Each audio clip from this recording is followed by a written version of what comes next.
Operation IceBridge has arrived at Thule Air Base to kick off this year's survey of Arctic sea ice and the ice sheets and glaciers of Greenland. But just a week ago, they were still at Wallops Flight Facility outfitting a brand new aircraft for the trip.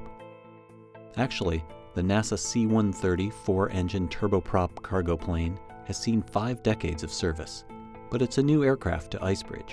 With its distinctive nose, elevated cockpit, and open cabin, it's a change of pace for the team, but functionally, it's built to do the job. So the C-130, it's an interesting aircraft. Again, this one for us is a new airplane. It's about my age actually, but Wallops just got it about a year ago. First time we've installed in it. It has some advantages, some disadvantages over the P3 that we normally take to Greenland. Pretty similar performance really, roughly similar range, roughly similar ground speed, maneuverability characteristics, that sort of thing.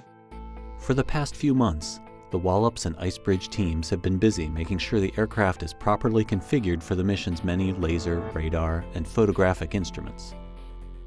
That was a long road. It's always a big deal putting all these instruments. There's a whole suite of them on board what to us is a new airplane. A lot of design work, a lot of machining, a lot of cutting of metal, a lot of redesigning and remachine work and recutting of metal when the first one doesn't always work out like we hope.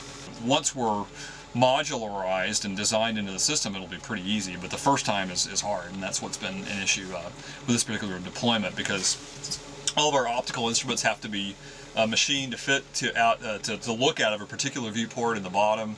All the wiring has to work. The equipment you see behind you here, which is precise navigation equipment, which helps us put the airplane directly underneath a satellite path or directly over one of our previous paths from IceBridge. All that has to be wired into the system, tested, flight tested, and that's what we're in the process of doing now. 1 week later, with all test flights a success, IceBridge is now 6,000 miles to the north, already has its first flight in the books, and will be flying out of Greenland and Fairbanks, Alaska for the next 2 months.